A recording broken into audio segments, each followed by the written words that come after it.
Assalamualaikum warahmatullahi wabarakatuh. Selamat datang kembali teman-teman di channel Problem Catur. Semoga kita semua diberikan kesehatan dan rizki yang melimpah oleh Allah Subhanahu wa taala. Amin. Baik, teman-teman, kali ini saya akan membahas bagaimana cara mematkan dengan dua perwira, yakni kuda dan gajah ini.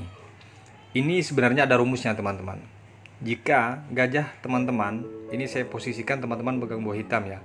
Jika gajah teman-teman di petak terang, maka giring dia ke sudut terang. Jika gajah di petak gelap, maka giring dia ke petak gelap, bukan kebalikannya.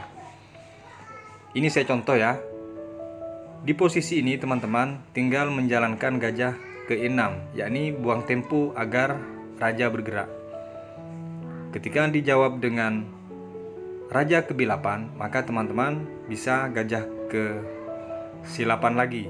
Setelah dia kembali lagi ke A8, maka teman-teman cek langsung ke B7. Raja ke B8, closingnya checkmate kuda ke C6. Atau bisa juga, misalnya kembali ke sini, bisa juga teman-teman gajah ke F5, ambil tempo sebentar. Ketika dia lari ke B8, bisa teman-teman kuda ke C6 cek. Selanjutnya satu-satunya langkah raja ke 8 dan kuda ke B4. Dilanjutkan dengan raja ke B8, maka teman-teman bisa cek kuda ke 6. Setelah itu raja A8 checkmate-nya di D4. Pertanyaannya, bagaimana kalau posisi raja putih ini di sudut petak hitam atau petak gelap? Kita akan kupas. Contoh kasus seperti ini, bagaimana kalau dia di petak gelap raja hitam? Tentu kita harus digiring ke petak terang. Dan penggiringan ini ada rumus teman-teman. Baik, kita mulai dari kuda C6 dan raja ke G8. Dilanjutkan gajah ke E6. Ini bisa digiring ke sudut A8 atau ke H1 teman-teman. Raja ke H8 lagi. Tentu putih tidak ingin keluar dari zona remis. Karena langkah ini jika lebih dari 50 langkah teman-teman tidak bisa mematkan, peraturan FIDE terbaru dinyatakan remis. Dianggap hitam tidak bisa membunuh. Kita lanjutkan kuda ke E7. Raja ke H7 lagi. Di sini baru teman-teman G6 kuda.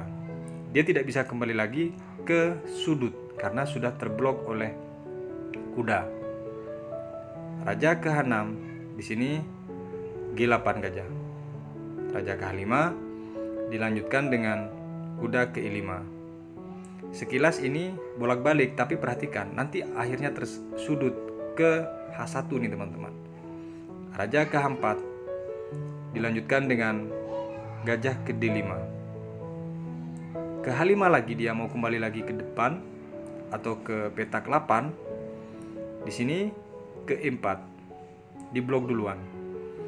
Selanjutnya ke H6 dia mau kembali lagi, teman-teman giring ke F7 kuda. Jelas dia tidak bisa kembali lagi.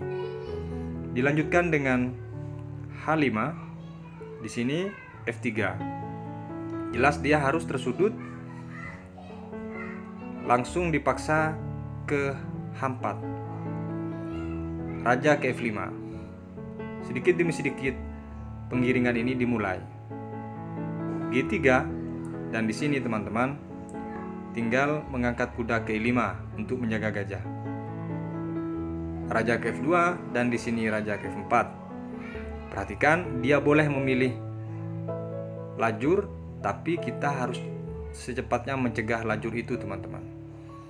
Ke E1 dia mau melarikan diri ke A1 untuk mencari petak gelap lagi misalnya, maka teman-teman blok bisa raja ke E3 atau kuda, tapi lebih baik raja ke E3.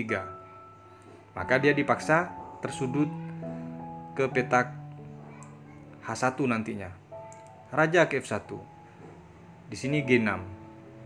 Mencoba mengulang langkah sebenarnya, tapi tujuannya membuang tempo teman-teman. Raja ke E1 lagi, F4. Selanjutnya ke F1 lagi, maka teman-teman ke E2. Jika dia kembali lagi ke E1, tentu ini harus mat. Maka dia harus ke G1, teman-teman. Kita praktekkan ya. Misalnya dia ke E1, maka ini harus checkmate, bukan? Baik. Kembali lagi ke posisi di saat cek, dia dipaksa untuk ke G1, teman-teman. Setelah dia ke G1, teman-teman, maka teman-teman tinggal menggiring raja ke F3. Dilanjutkan dengan raja ke H2. Tentu dia ingin meloloskan diri lagi, bukan? Maka di sini teman-teman, raja ke F2. Dia dipaksa untuk tersudut, teman-teman. H1 dilanjutkan dengan G3. Setelah itu, teman-teman, sekarang semakin sulit pilihannya raja dari putih ini. Raja ke G1, kuda ke H3 cek. Dan di sini satu-satunya langkah hanya ke H1. Di close dengan F3 gajah checkmate. Baik. Rumusnya jika teman-teman tidak bisa melihat atau menguasai, ini akan mutar-mutar lebih dari 50 langkah tidak mat. Ini hanya 21 langkah mat. Inilah rumusnya, teman-teman. Baik. Bagaimana jika perwira yang lain? Baik. Untuk selanjutnya kita coba perwira yang lain, teman-teman ya. Jika benteng sama gajah seperti ini posisinya, maka dipastikan remis. Kemanapun langkah daripada hitam, ini hanya menghasilkan permainan remis. Bagaimana jika diancam? Misalnya langsung dicek, tentu dia lari. Kalaupun misalnya tadi diancam pun gajah, tetap dia tidak bisa. Intinya teman-teman, kalau pegang buah putih jangan sampai ada di jalur terang rajanya. Gajah ke C1 misalnya, kalaupun dia diancam, dia lari. Ini akan muter-muter, biarpun 100 langkah tidak akan bisa mat. Begitu teman-teman. Intinya teman-teman, menempatkan raja putih ini di petak gelap sesuai dengan petak gajah. Jangan di petak terang, teman-teman. Baik, tapi kemungkinan bisa mat. Kita coba praktekkan ketika teman-teman salah menempatkan posisi perwiranya. Kita praktekkan gajah sama benteng ini ya. Berbeda halnya jika teman-teman di posisi ini dan giliran hitam jalan, maka dipastikan ini hitam yang menang karena raja putih tidak sejalur atau tidak satu lajur dengan gajah, yaitu raja putih di petak terang dan gajahnya di petak gelap. Ini dipastikan hitam yang menang kalau giliran hitam yang jalan. Kita praktekkan benteng ke G4, itu dia langkah terbaiknya. Maka di sini langsung benteng G8 dan setelah F8 ditutup karena tidak ada pilihan, baru digeser satu langkah untuk tempo. Maka di sini dipastikan dimakan. Atau kemungkinan yang lain di saat posisi G4 misalnya melangkah ke H6, sama saja tujuannya ini untuk ditutup dan ini pasti menang buah hitam, teman-teman. Baik, kita lanjut coba menteri dengan benteng bagaimana, bisa membunuh atau bagaimana, apakah remis? Kita lanjut. Kalau posisi menteri dengan benteng ini teman-teman, tidak boleh lebih dari 40 langkah, wajib menang. Jika tidak, teman-teman dinyatakan remis oleh wasit. Baik, tapi kalau teman-teman sudah kuasai, tentu ini tidak sampai 15 langkah. Kita praktekkan. Di posisi ini menteri langsung C1 cek. Kita bagaimana pisahkan di antara benteng ini sejauh mungkin dengan rajanya. A2 langkahnya, dilanjutkan dengan C2. A1 kembali, maka di sini raja ke D4. Sedikit demi sedikit mendekati benteng ini, teman-teman. H3, sekarang sudah mulai jauh jarak daripada raja dan benteng. D1, dilanjutkan dengan di sini dijawab A2, misalnya, maka di sini E2. Kalau dia ke atas, tentu dia lolos bentengnya, tapi dia kalau ke bawah, kalau ke A1, dia akan kehilangan benteng. Ke A3 dia untuk meloloskan diri. Maka di sini dekati ke C4.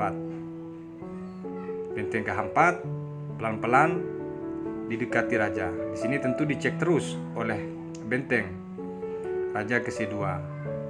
Dan ketika di sini ke G3 misalnya, untuk tidak bisa memberikan cek dari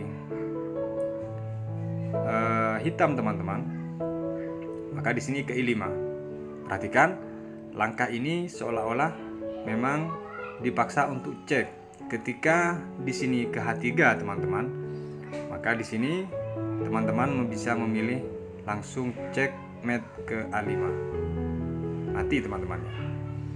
Atau di posisi ini dia ke G4, maka tetap dia akan checkmate nantinya. Ketika dia ke 4, maka langsung teman-teman ke C3. A2 di sini langsung checkmate. Baik, kembali ke posisi di saat E5, di saat diancam ini, tentu memang dipancing untuk cek ke G2. Setelah dicek ke G2, teman-teman bisa kembali lagi ke C3. Di sini benteng sudah tidak bisa cek, dan ketika dia memindahkan raja ke A2, maka dia harus kehilangan benteng. Misalnya dia pindahkan ke A2, maka di sini harus kehilangan benteng. Baik, maka langkah terbaik di sini adalah ke A4. Setelah ke A4, teman-teman datang ke E4. Tetap dia harus kehilangan benteng. Kemanapun dia, maka harus hilang bentengnya. Baik, itulah endgame ketika teman-teman bisa kuasai teori endgame ini. Tentu sebagai referensi, semakin banyak itu semakin bagus untuk bagaimana meningkatkan rating teman-teman. Sampai berjumpa di video berikutnya. Wassalamualaikum warahmatullahi wabarakatuh.